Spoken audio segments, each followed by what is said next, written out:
یہ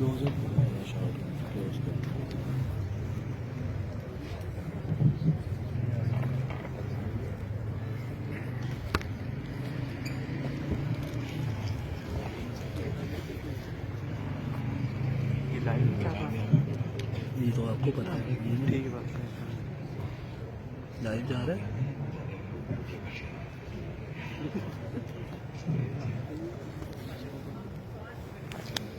السلام علیکم ورحمۃ اللہ وبرکاتہ. الحمد للہ رب العالمین والصلاة والسلام علی نبینا محمد وعلی آلہ وصحبہ اجمعین. اما بعد، حجیت حدیث کے موضوع پہ مجھے گفتگو کرنے کی دعوت دی گئی ہے، اور ہم سب الحمدللہ اہل حدیث ہیں، یعنی کہ حدیث کو حجت ماننے والے ہیں،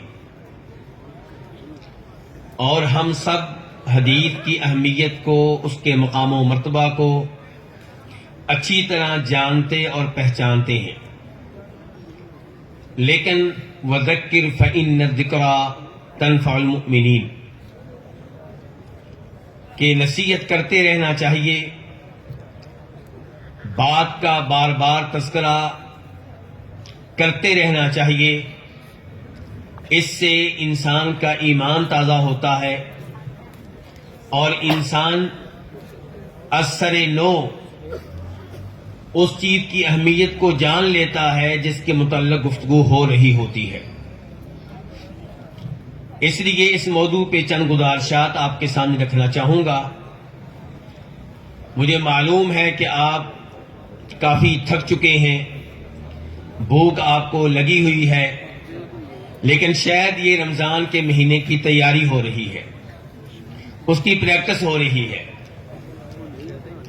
اللہ رب العزت قرآن حکیم میں ارشاد فرماتے ہیں، مَن یطع الرسول فقد اطاع اللہ،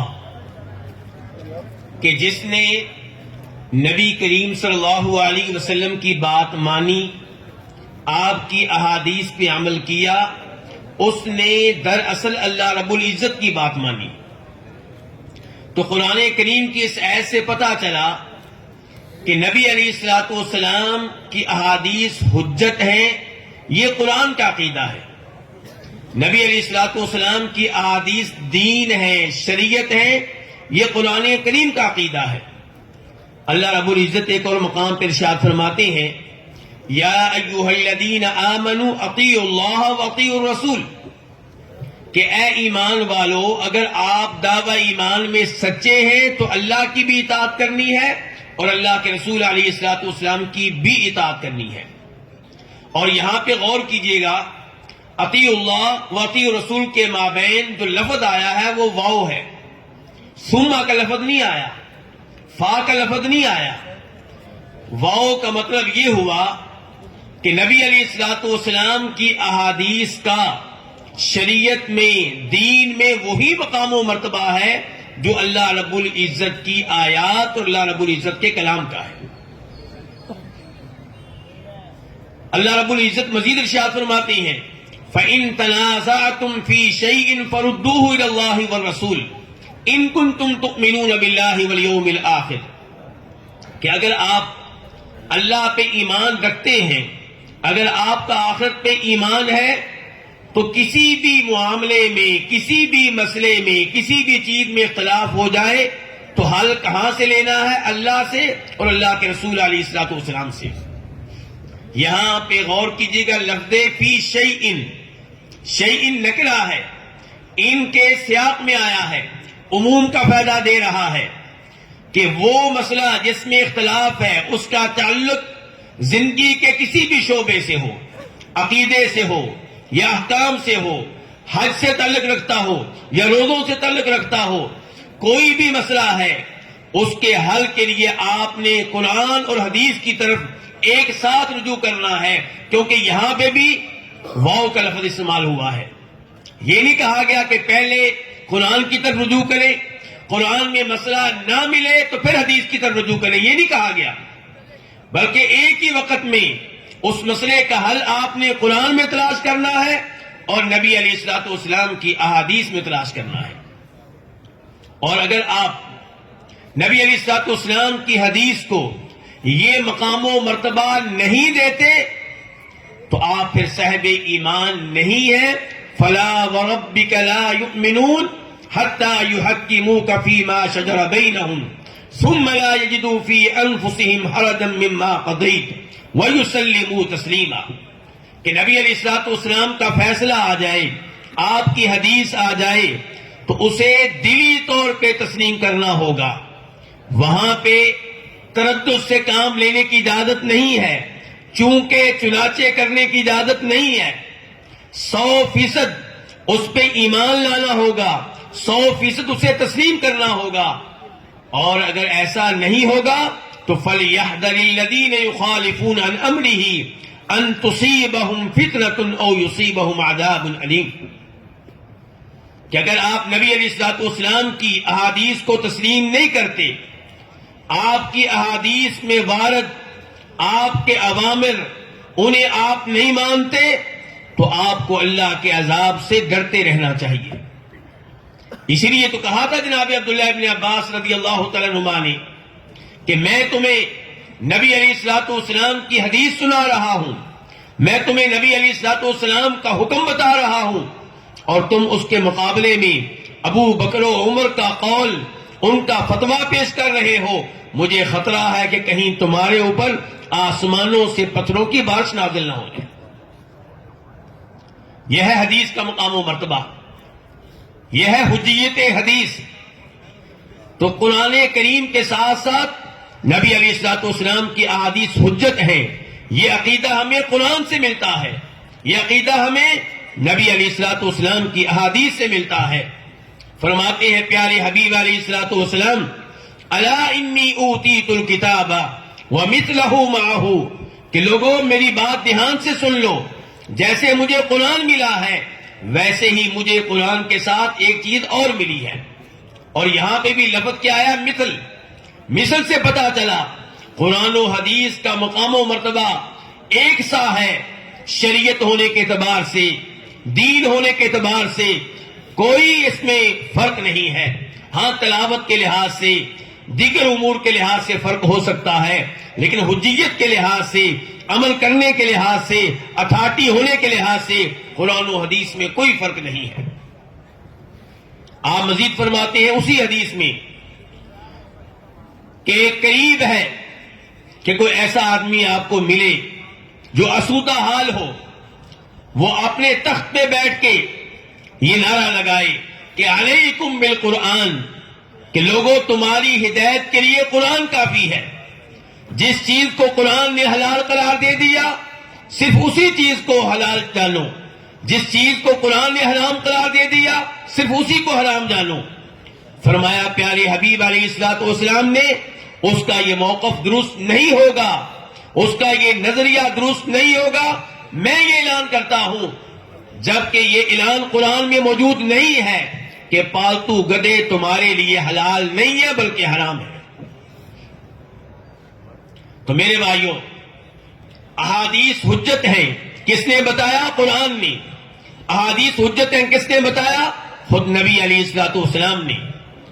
بلکہ یہاں یہ بات بھی کہنا چاہوں گا کہ ہمیں کس نے بتایا کہ یہ اللہ کا کلام ہے؟ ہمیں کس نے بتایا کہ اللہ کے کلام کو لینا ہے اور اس کے ساتھ کون سا رویہ اختیار کرنا ہے؟ یہ نبی علیہ الصلوۃ والسلام نے بتایا ہے. تو پہلے حدیث ہے، بعد میں قرآن ہے. حدیث نے بتایا ہے کہ یہ اللہ کا کلام ہے. نبی علیہ الصلوۃ والسلام کی احادیث حجت ہیں. اس پہ سلف صالحین کا اجماع اور اتفاق رہا ہے. امام شافعی رحمہ اللہ فرماتے ہیں کہ کوئی ایسا صحابی نہیں ہے، کوئی ایسا تابعی نہیں ہے جس نے کبھی بھی کسی حدیث کو ریجیکٹ کیا ہو.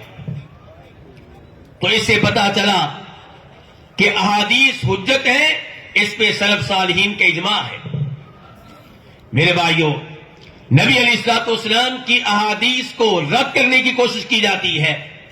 آپ کی احادیث کو اس کے مقام و مرتبہ سے گرانے کی کوشش کی جاتی ہے، اور عذر کیا پیش کیا جاتا ہے کہ بہت سی احادیث عقل کے خلاف ہیں، بہت سی احادیث سائنسی حقائق کے خلاف ہیں، بہت سی احادیث قرآنی آیات اور نصوص کے خلاف ہیں۔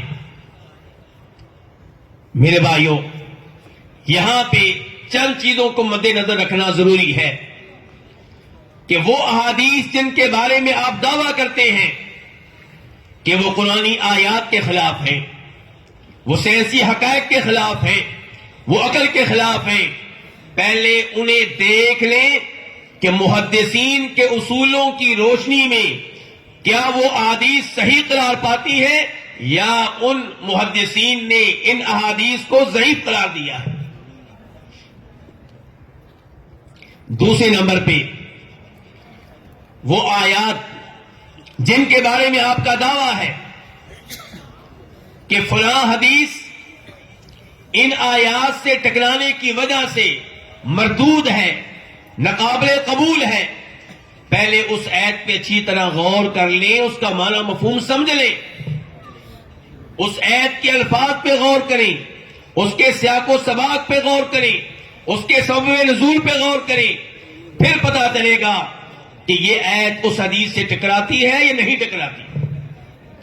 مثال کے طور پہ نبی علیہ الصلوۃ والسلام کا فرمان ہے، مشہور و معروف حدیث ہے، بہت سے منکرین احادیث اسے نہیں مانتے کہ من بدل دینہ فاقتلوہ، کہ جو مسلمان ہو جانے کے بعد دین اسلام ترک کر دے، مرتد ہو جائے، اسے قتل کر دو۔ اس حدیث کو نہیں مانا جاتا، کیوں؟ کہتے ہیں کہ یہ قرآن کے خلاف ہے۔ کس آیت کے خلاف ہے؟ کہتے ہیں کہ آپ مثال کے طور پہ یہ آیت لے لیں، لا اکراہ فی الدین، کہ اللہ رب العزت کہتے ہیں دین کے معاملے میں کوئی زبردستی نہیں چلے گی، اور حدیث کا مطلب یہ نکلتا ہے کہ دین کے معاملے میں زبردستی چلے گی، جو دین چھوڑے گا اسے قتل کیا جائے گا۔ تو میرے بھائیوں، ان سے کہا جائے کہ لا اکراہ فی الدین کا معنی تم نے کہاں سے لیا، اس کا مفہوم تم نے کہاں سے سمجھا؟ کیا تم نے اس کے سبب نزول پہ غور کیا ہے؟ امام ابو داؤد رحمہ اللہ روایت کرتے ہیں جناب عبداللہ ابن عباس رضی اللہ تعالی عنہما سے کہ انصاری عورتیں زمانہ کفر میں، زمانہ جاہلیت میں جب یہ دیکھتی کہ ان کے ہاں جو بچہ پیدا ہوتا ہے فوت ہو جاتا ہے تو منت مان لیتی کہ اگر اللہ نے مجھے ایسا بچہ دیا جو زندہ رہے تو میں اسے یہودی بنا دوں گی۔ ان لوگوں کے ذہنوں میں یہ بات تھی کہ افضل ترین دین دین یہودیت ہے، تو ایسی منت وہ عورتیں مان لیا کرتی تھیں۔ جب نبی علیہ الصلوۃ والسلام نے یہودیوں کو ان کی سازشوں کی وجہ سے، ان کے مکر و فریب کی وجہ سے مدینہ سے نکالا، تو ان یہودیوں میں انصاریوں کے بچے تھے جو یہودی بن چکے تھے۔ اب یہ انصاری والدین چاہتے ہیں کہ ہمارا بچہ ہمارے ساتھ مدینہ میں رہے، دین یہودیت پہ ہوگا تو مدینہ میں نہیں رہ سکے گا، اس لیے اپنے بچوں کو مجبور کرنے لگے کہ تم دین اسلام قبول کر لو۔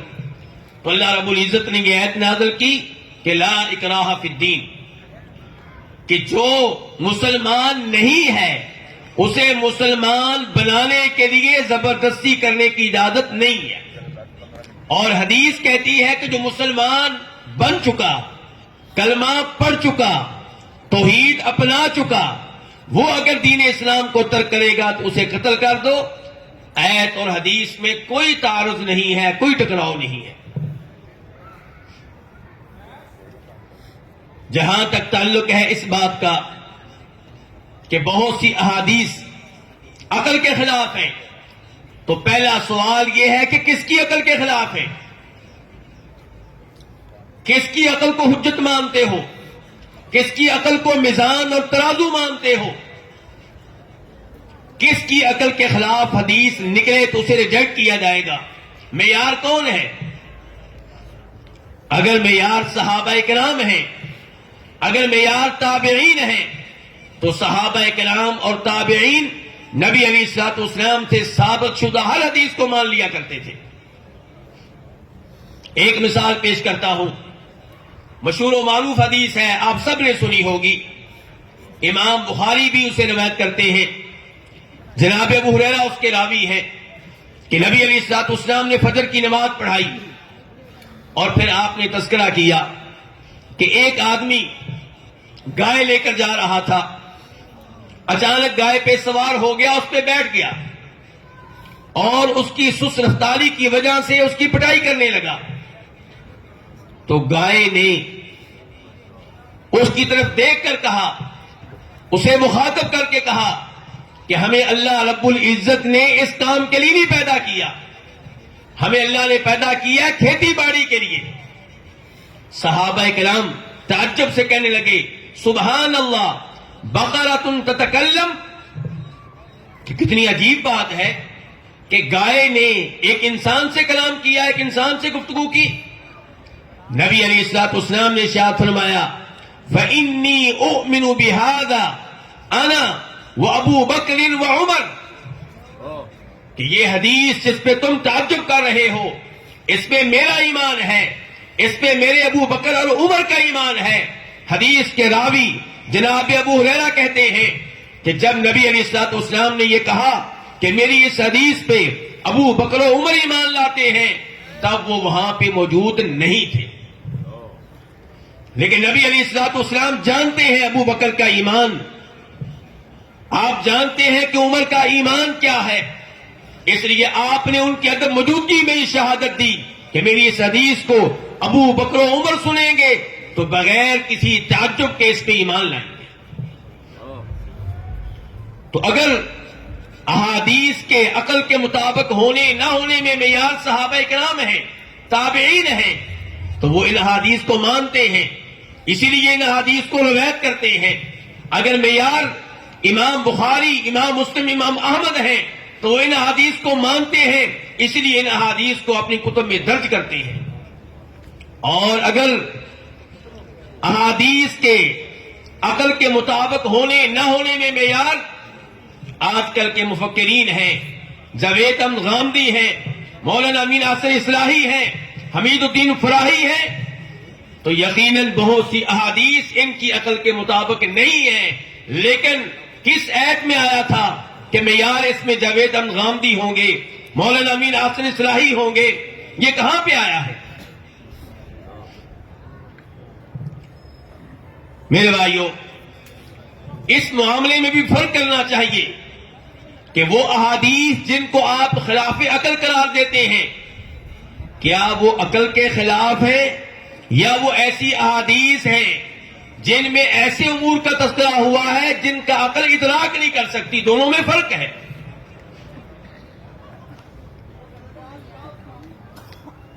تو قرآن و حدیث میں کوئی ایسی چیز نہیں ہے جو عقل سلیم سے ٹکراتی ہو, اور یہی وہ موضوع ہے جس کے اوپر امام ابن تیمیہ رحمہ اللہ نے اپنی عظیم الشان کتاب لکھی ہے درء تعارض العقل والنقل, جس میں وہ فرماتے ہیں کوئی ایسی صحیح حدیث نہیں ہے جو عقل سلیم سے ٹکراتی ہو.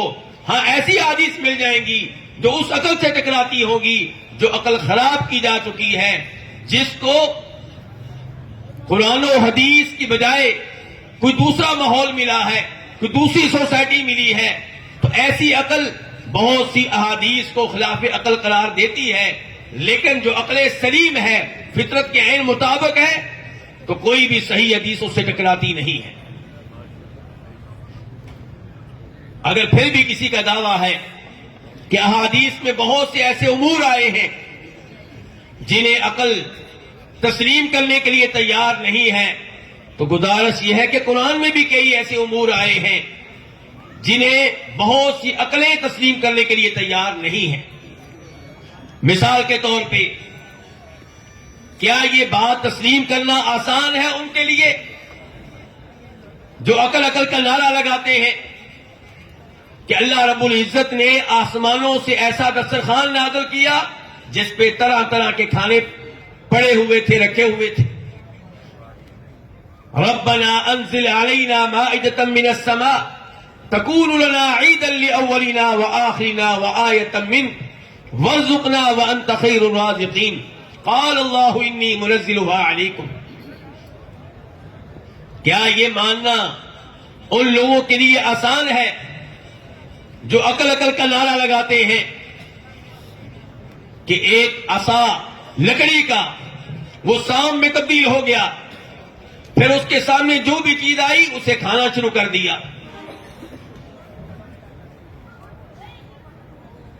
وَأَوْحَيْنَا إِلَى مُوسَىٰ أَنْ أَلْقِ عَصَاكَ فَإِذَا هِيَ تَلْقَفُ مَا يَأْفِكُونَ. تو کہنے کا مطلب یہ ہے کہ قرآن کریم میں ایسے بہت سے معجزات ہیں جنہیں وہ لوگ عجیب نگاہوں سے دیکھیں گے جو احادیث میں آنے والے معجزات کو بڑی آسانی سے رد کر دیتے ہیں، مسترد کر دیتے ہیں، ریجیکٹ کر دیتے ہیں. تو خلاصہ کلام یہ ہے کہ جس اللہ رب العزت نے نبی علیہ الصلوۃ والسلام کو اسراء کا اعزاز بخشا، رات کے معمولی سے حصے میں جو رب نبی علیہ الصلوۃ والسلام کو مکہ سے بیت المقدس میں لے گیا، وہی رب احادیث کے مطابق نبی علیہ الصلوۃ والسلام کو زمین سے آسمانوں پہ لے گیا. جب آپ اسراء کو مان لیتے ہیں تو معراج کو ماننے کے لیے کیوں تیار نہیں ہیں؟ جب آپ قرآن کی وجہ سے یہ مان لیتے ہیں کہ اللہ رب العزت نے موسیٰ علیہ السلام کے لیے سمندر کو پھاڑ دیا، ان کے لیے راستے بنا دیے، تو پھر یہ ماننا کون سا مشکل ہے کہ نبی علیہ الصلوۃ والسلام کے لیے اللہ تعالیٰ نے چاند کے 2 ٹکڑے کر دیے. جب آپ یہ مان لیتے ہیں قرآن کی وجہ سے کہ اللہ رب العزت نے موسیٰ علیہ السلام کے لیے، ان کی قوم کے لیے پتھروں سے پانی نکالا، تو پھر یہ ماننا کون سا مشکل ہے کہ نبی علیہ الصلوۃ والسلام کی انگلیوں کے بیچ میں سے پانی پھوٹنے لگا. تو میرے بھائیوں، جیسے قرآن کریم حجت ہے ایسے ہی نبی علیہ الصلوۃ والسلام کی احادیث حجت ہے. اگر کسی کو یہ محسوس ہوتا ہے کہ احادیث میں ٹکراؤ ہے تو بسا اوقات قرآن کی آیات میں بھی ٹکراؤ محسوس ہوتا ہے، حقیقت میں نہیں ہوتا. یہ ہماری غلط فہمی ہوتی ہے. مثال کے طور پہ آپ کہہ سکتے ہیں کہ اِنَّكَ لَا تَهْدِي مَنْ أَحْبَبْتَ وَلَكِنَّ اللَّهَ يَهْدِي مَنْ يَشَاءُ، اس آیت میں اور وَإِنَّكَ لَتَهْدِي إِلَىٰ صِرَاطٍ مُسْتَقِيمٍ میں ٹکراؤ ہے. ایک میں کہا جا رہا ہے کہ آپ ہادی ہیں، ہدایت دیتے ہیں، دوسری آیت میں کہا جا رہا ہے کہ آپ ہدایت نہیں دے سکتے. آپ ہدایت کے مالک نہیں، ہدایت کا مالک تو اللہ ہے. اب اس پہ بھی تو اعتراض کیا جا سکتا ہے، تو وہاں پہ آپ کیا کرتے ہیں؟ ظاہر ہے کہ وہاں پہ آپ تطبیق دیتے ہیں. آپ بتاتے ہیں کہ جس ہدایت کی نفی کی گئی ہے وہ اور ہے، اور جس ہدایت کا اثبات کیا گیا وہ اور ہے. جس ہدایت کا اثبات کیا گیا ہے وہ ہدایت بمعنی ارشاد ہے، اور جس ہدایت کی نفی کی گئی ہے وہ ہدایت بمعنی توفیق ہے. تو یہی صورتحال نبی علیہ الصلوۃ والسلام کی احادیث میں ہے. اللہ رب العزت سے دعا ہے کہ اللہ تعالی ہمیں نبی علیہ الصلوۃ والسلام کی احادیث کو وہی مقام و مرتبہ دینے کی توفیق عنایت فرمائے جو مقام و مرتبہ قرآن کریم کا ہے، قرآن کریم کی آیات اور نصوص کا ہے. اللہ رب العزت مرتے دم تک ہمیں قرآن و حدیث پہ صحیح معنوں میں ایمان رکھنے کی توفیق عنایت فرمائے. اللہ کرے کہ ہمیں موت اس حال میں آئے کہ ہم قرآن کریم کی ایک ایک آیت پہ ایمان رکھتے ہوں، نبی علیہ الصلوۃ والسلام سے ثابت شدہ ایک ایک حدیث پہ ایمان رکھتے ہوں. اللہ تعالیٰ آپ سب کو جزائے خیر دے کہ آپ لوگوں نے یہ قیمتی وقت دیا اور اس مجلس کا حصہ بنے. اللہ تعالیٰ اس ادارے کو مزید ترقی دے، اور اس ادارے کے انتظام چلانے والے احباب، مشائخ سب کو اللہ جزائے خیر دے، اور ان بچوں کو اللہ تعالیٰ ان کے لیے صدقہ جاریہ بنائے. میں شکریہ ادا کرتا ہوں ان احباب کا جنہوں نے مجھے بھی اس مجلس کا حصہ بننے کا موقع دیا، خصوصاً ڈاکٹر حسن مدنی صاحب کا. اللہ تعالیٰ ان کو جزائے خیر دے، اور یہ ادارہ چلانے کے معاملے میں اللہ تعالیٰ ان کی مدد فرمائے اور انہیں توفیق دے. اور اسی طرح دیگر مشائخ کا، حافظ عبدالوحید صاحب کا جنہوں نے مجھے باقاعدہ دعوت دی. اللہ تعالیٰ ان تمام احباب کی زندگیوں میں برکتیں ڈالے، ان کے امور آسان فرمائے، اور انہی کی طرح اللہ تعالیٰ ہم سب سے دین کی خدمت لے. وصلی اللہ تعالی علی نبینا محمد وعلی آلہ وصحبہ اجمعین. السلام علیکم ورحمۃ اللہ وبرکاتہ.